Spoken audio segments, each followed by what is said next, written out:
Hi Virus, Neil, Neteris, and Seal. People call me blockchain uncle.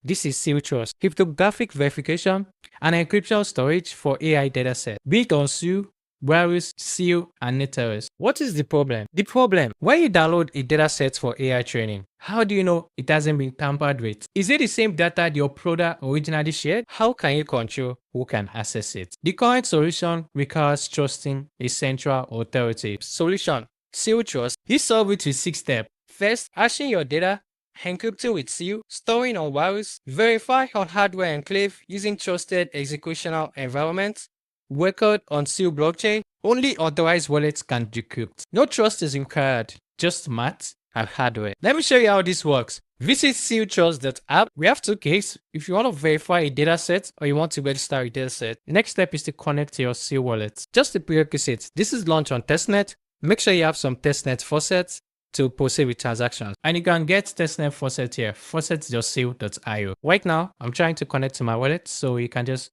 approve and you're connected. You can register a dataset. You can upload your dataset from anywhere via a link, via GitHub, Kdo, Google Face, Data World, Google Cloud Storage, or AWS. You can also upload it directly from a PC, however method you support. But for this demo purpose, dataset are gonna be coming from here, which is open data. Once you have a link pointing to your dataset, which is this. For my use case, I'm using this dataset of daily gas pricing since 1997.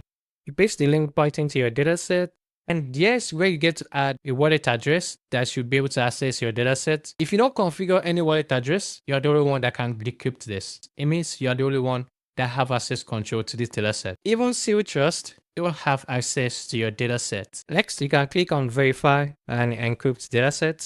You can approve the transaction. Now what it's trying to do is encrypt this on Seal and store it on Virus. So you have to sign the transaction again. Verifying with Nautilus Enclave. You successfully just register your dataset via the URL. The same process works for uploading too. Let's confirm if this is verified. We also confirm this on chain too.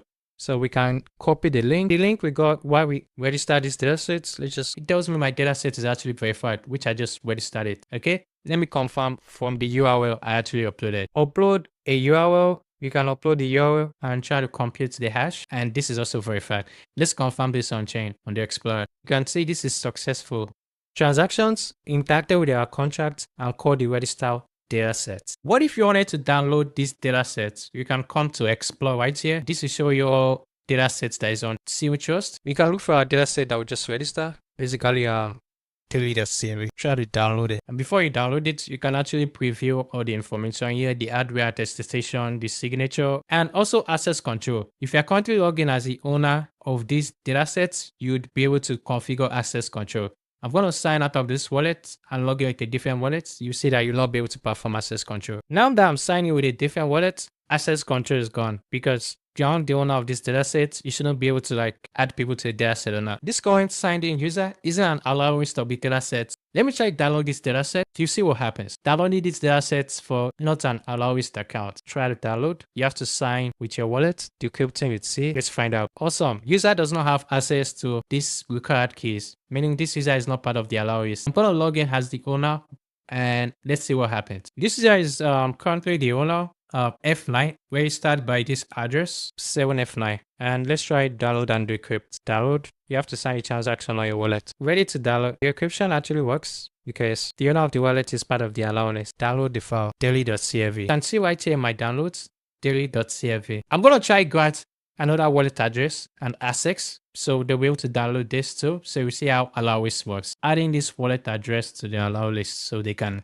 be able to access the data set. Add, you have to sign the transaction, of course. User added to the data list. So next, I'm going to try signing with this account, which is 26. Approve. As you can see, this user is not the owner, so that's why they can configure allow list in here. Download and decrypt the data set. Start downloading. You have to sign it with your wallet. There you go. It says you're part of the allow list. They can now download the datasets. You can click on download file. They can also download it. Let me log in with my third wallet, which isn't part of the allow list. Go and try download and decrypt the dataset. Sign with your wallet. First, this user doesn't have access to the requested keys. What is the architecture behind this and how does this work? For technical deep dive, check our docs at docs.sealtrust.app. You can find full architecture, smart contract, and API reference. Even as much as FAQs, how to register a dataset, how to verify a dataset, managing access, download and decrypt, enclave deployment, and verify deployment. Because yeah, our contracts and all relevant stuff were deployed on chain. You can actually verify it with the package ID in here. I will teach you how to do it. Most questions you might have about Zero Trust, just come to docs.zerotrust.app, the FAQ section. We address most of the questions in there. We also address some questions about hash, saying that the hash is public, this is stored on chain, and yeah, that is intentional. Because this allows us to verify and don't let you create the think of it like a fingerprint. Knowing someone's fingerprints doesn't tell you what they look like. And of course, this is open source too. The front end, the contracts, the enclave, you can all find them here in the organization repo, seal.trust. The front end repo, the contract repo, and the enclave repo, even as much as their contract address too. And our enclave live URL right here. You got any more questions? You can reach out to us our social handle at Seal Trust. Seal Trust, trust, encrypt, and verify.